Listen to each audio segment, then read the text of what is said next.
السلام علیکم گائز، امید اور دعا ہے کہ آپ لوگ سب خیریت سے ہوں گے۔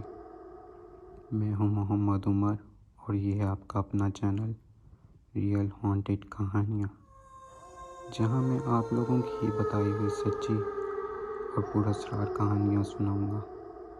آج میں آپ لوگوں کو اپنی نانی کے گھر کی خوفناک اور پراسرار کہانی سنانے جا رہا ہوں۔ اللہ پاک میری نانی اماں کو جنت الفردوس میں اعلیٰ مقام عطا کرے اور آپ لوگوں کے پیاروں کو بھی اللہ پاک صحت تندرستی والی لمبی زندگی دے، اور جن کے پیارے اس دنیا سے جا چکے ہیں اللہ پاک ان کی بھی مغفرت فرمائے، آمین ثم آمین۔ تو دوستو، میری نانی اماں ایک فرشتہ صفت انسان تھیں۔ میری نانی اماں کی ایک عادت تھی کہ میری نانی کے گھر کوئی بھی آتا مانگنے یا کام کے سلسلے میں، تو میری نانی اماں ان کی فوراً مدد کر دیا کرتی تھیں۔ گاؤں کا کلچر کا تو آپ کو پتہ ہی ہے۔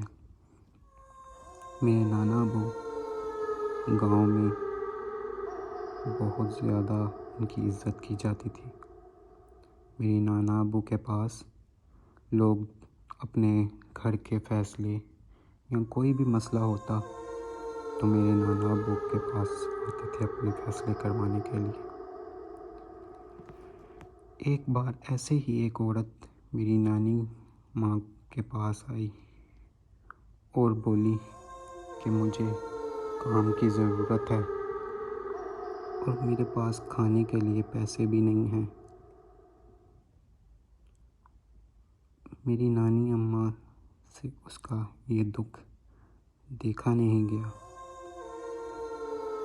اس نے بولا کہ میں آپ کے گھر کا کام کر دیا کروں گی، آپ مجھے اپنے پاس کام پہ رکھ لیں۔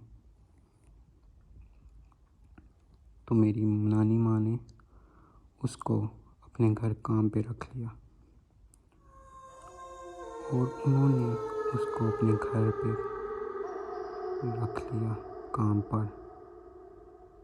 پہلے تو سب کچھ ٹھیک چلتا رہا۔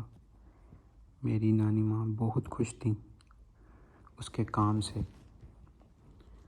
اور وہ بھی اپنا کام بہت ہی دل سے کر رہی تھی۔ لیکن دوستو، اس عورت کی ایک عادت تھی، وہ جب بھی کام کرتی تھی تو میری نانی کے گھر میں ایک اسٹور روم تھا، وہ اس کو دیکھتی ہی رہتی تھی اور کام کے فوراً بعد اس اسٹور روم میں چلی جاتی تھی اور گھنٹوں باتیں کرتی رہتی تھی۔ یہ اس دور کی بات ہے جب موبائل فون نہیں ہوا کرتے تھے، نہ کوئی موبائل تھا، تو بات کس سے کرتی تھی وہ؟ میری نانی اماں کو یہی لگتا تھا کہ شاید بیچاری خود سے باتیں کرتی ہے، اس لیے اپنا دل بہلانے کے لیے چلی جاتی ہے، کیونکہ نہ تو وہ چوری کرتی تھی اور نہ وہاں پہ کوئی ایسی چیز تھی جس کو وہ چرا سکے۔ اسٹور روم میں آپ کو پتہ ہی ہے، لوگ اپنے گھر کا ٹوٹا پھوٹا اور پرانا سامان ہی رکھتے ہیں، تو ان کو کوئی فکر بھی نہیں ہوتی تھی۔ تو ایسے ہی وہ روز اپنا کام ختم کرتی تھی اور اس اسٹور روم میں جا کے گھنٹوں باتیں کرتی تھی۔ ایک بار میری نانی اماں نے اس سے پوچھا کہ تم وہاں پہ جا کے کس سے بات کرتے ہو؟ تو اس نے کہا کہ بی بی جی کسی سے بھی نہیں، ویسے ہی میرا دل کرتا ہے وہاں پہ جانے کا، تو میں کام کے بعد وہاں پہ چلی جاتی ہوں۔ تو میری نانی اماں نے مان لیا۔ کچھ دن ایسے ہی گزرتے رہے۔ ایک دن وہ ایسے ہی کام کے بعد اس اسٹور روم میں باتیں کر رہی تھی کہ میری نانی اماں نے اس کو آواز دی۔ اس نے میری نانی اماں کی آواز نہیں سنی، تو میری نانی اماں اس کے پیچھے چلی گئی، یہ دیکھنے کے لیے کہ یہ کیا کرتی ہے، کس سے باتیں کرتی ہے۔ جب وہ وہاں پہ گئیں تو وہ دیکھتی ہیں کہ اس کی شکل بالکل بدل گئی ہوئی تھی۔ اس کی آنکھیں ایسے بڑی اور خوفناک ہو گئی تھیں جیسے ان میں آگ جل رہی ہے۔ اب وہ نہیں تھی جو وہ نظر آ رہی تھی، وہ کوئی اور ہی تھا جو وہاں پہ کھڑا ہوا تھا۔ میری نانی اماں نے اس کو آواز لگائی اور وہاں سے اس کی شکل دیکھ کر بھاگ گئی۔ جب وہ وہاں سے بھاگیں تو کچھ دیر بعد وہ بھی آ گئیں پیچھے پیچھے کہ بیبی جی آپ کو کیا ہوا ہے؟ لیکن جب وہ آئی تو وہ ویسی ہی تھی جیسے وہ نظر آ رہی تھی۔ میری نانی اماں نے سمجھا کہ شاید ان کا کوئی وہم ہے، شاید ان کی طبیعت خراب ہے اس وجہ سے، کیونکہ ان دنوں میری نانی کی طبیعت بھی خراب تھی۔ تو ان کو یہ لگا کہ شاید ان کی طبیعت خراب ہے، اس وجہ سے ان کو یہ چیزیں نظر آ رہی ہیں، ان کو وہم ہو رہا ہے۔ ایسے ہی یہ سلسلہ چلتا رہا۔ وہ روز کام کے بعد اسٹور میں جاتی اور گھنٹوں وہاں پہ باتیں کرتی رہتی۔ آہستہ آہستہ یہ سلسلہ بڑھنے لگا۔ اب وہ ہر کام چھوڑ کے سارا دن اسٹور میں جا کے کسی سے باتیں کرتی تھی۔ میری نانی اماں نے ایسے ہی ایک دفعہ، سب گھر میں موجود تھے تو اس کو آواز لگائی، تو اس بار اس کی آواز بالکل مختلف اور خوفناک، جیسے اس کے اندر کوئی اور بول رہا ہے۔ میری نانی اماں ڈر گئیں اور وہاں پر موجود ہر کوئی اس کو دیکھ کر حیران ہو گیا کہ یہ تو وہ عورت ہی نہیں ہے جو ان کے گھر میں کام کرتی تھی۔ اس کی آنکھیں ایک دم خوفناک ہو گئی تھیں، اس کی شکل بالکل چینج ہو گئی تھی، اس کی آواز بالکل چینج ہو گئی تھی، جیسے کوئی مرد بول رہا ہو۔ اس کی آواز جیسے مرد بولتے ہیں ویسے اس کی آواز ہو گئی تھی۔ ایسے ہی اس نے غصے سے دیکھا اور وہ بے ہوش ہو گئی۔ جب اس کو ہوش آئی تو اس سے پوچھا کہ تمہیں کیا ہوا تھا، تم ایسے کیوں بول رہی تھی؟ تو اس نے بتایا کہ میں یہاں پر خود نہیں آئی، مجھے یہاں پہ بلایا گیا ہے۔ یہاں آپ کے اسٹور میں جو مخلوق ہے اس نے مجھے یہاں پہ بلایا ہے،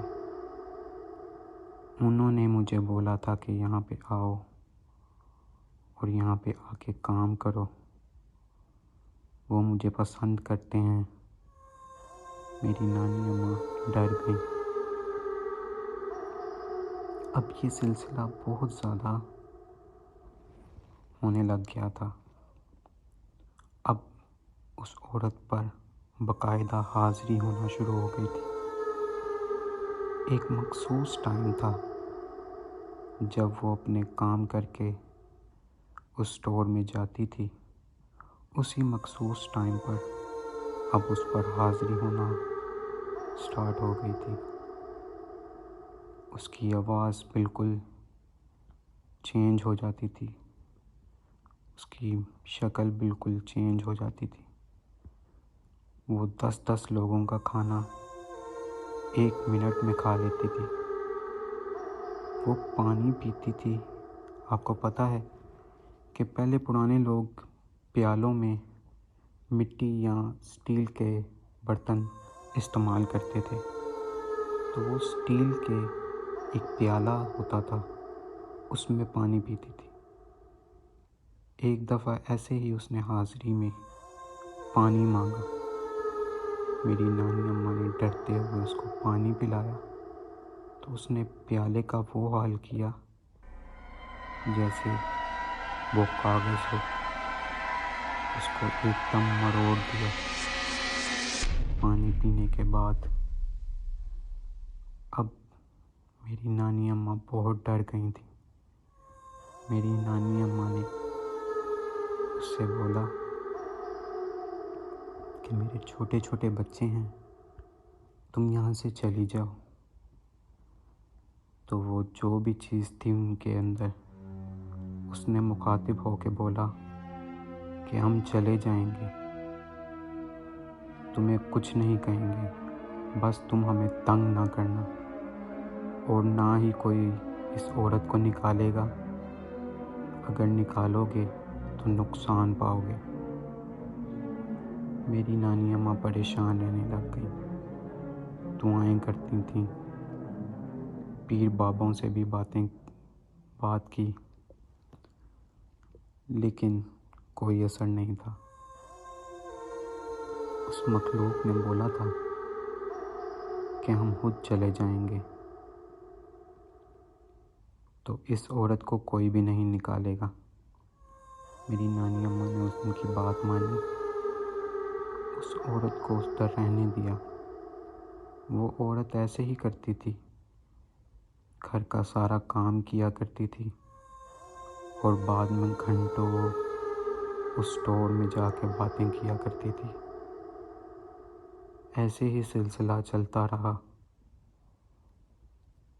ایک دن میری نانی اماں کی ایک دوسری کام کرنے والی، سمجھ لیں آپ، اس نے اس کا مذاق اڑایا کہ بی بی جی یہ جھوٹ بولتی ہے، صرف اور صرف آپ لوگوں کو ڈرانے کے لیے یہ مذاق کرتی ہے، اور آپ لوگ فضول ہی اس سے ڈر رہے ہیں، کچھ نہیں ہے یہاں پہ، ہم اتنے سالوں سے ادھر کام کر رہے ہیں۔ میری نانی اماں کی حویلی تھی، آپ کو پتہ ہی ہے کہ پرانی حویلیاں اور بہت سارے نوکر ہوتے تھے وہاں پہ۔ ابھی بھی وہ حویلی اور نوکر ابھی بھی وہاں پہ کام کر رہے ہیں۔ تو ایسے ہی جب وہ یہ باتیں کر رہی تھی، تو وہ عورت پیچھے سے آئی اور بولی کہ آج تجھے پتہ چل جائے گا کہ میں ڈرامہ کرتی ہوں یا سچ بولتی ہوں۔ جب صبح ہوئی تو میری نانی اماں کو اطلاع ملی کہ جو ان کے گھر میں دوسری کام والی کام کرتی تھی، کل رات اس کی موت ہو گئی ہے، وہ فوت ہو گئی ہے۔ جب میری نانی اماں نے اس کے گھر والوں کو بلا کر پوچھا، تو انہوں نے بتایا کہ رات کو اس کی چارپائی کو کسی نے ہوا میں اڑا دیا تھا۔ اس کی چارپائی ہوا میں تھی اور کوئی اس کو بے دردی سے مار رہا تھا۔ کوئی ایسی مخلوق جو نظر نہیں آ رہی تھی، لیکن اس کو کوئی مار رہا تھا بہت بری طرح، اور انہوں نے اس کو اوپر سے نیچے پھینک دیا اور وہ بیچاری مر گئی۔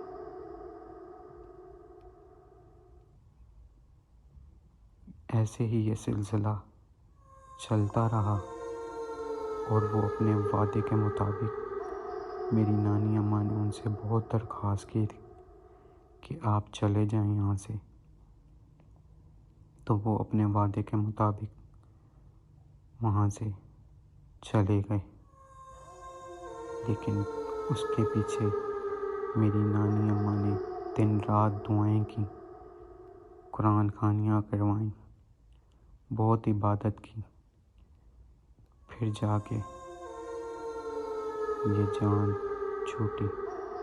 لیکن وہ مخلوق آج بھی میری نانی اماں کے اسی اسٹور میں رہتی ہیں۔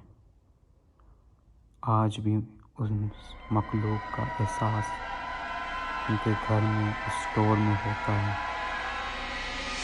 سب لوگ اس بات کو جانتے ہیں کہ وہ آج بھی ادھر ہیں، پر اب وہ تنگ نہیں کرتے، اور وہ عورت بھی وہاں سے چلی گئی تھی، لیکن آج بھی اکثر وہاں سے آوازیں آتی ہیں، اور ایسا محسوس ہوتا ہے کہ آج بھی وہاں وہ ہے۔ بہت شکریہ آپ لوگوں کا یہ کہانی سننے کا۔ آپ بھی اپنی کہانیاں مجھے بھیج سکتے ہیں، اور میں آپ کی کہانیاں سناؤں گا، اور سب لوگوں کے ساتھ آپ لوگوں کی بتائی ہوئی سچی کہانیاں آپ سب کے ساتھ شیئر کروں گا۔ بہت شکریہ۔ اللہ حافظ۔ ملتے ہیں نئی کہانی میں۔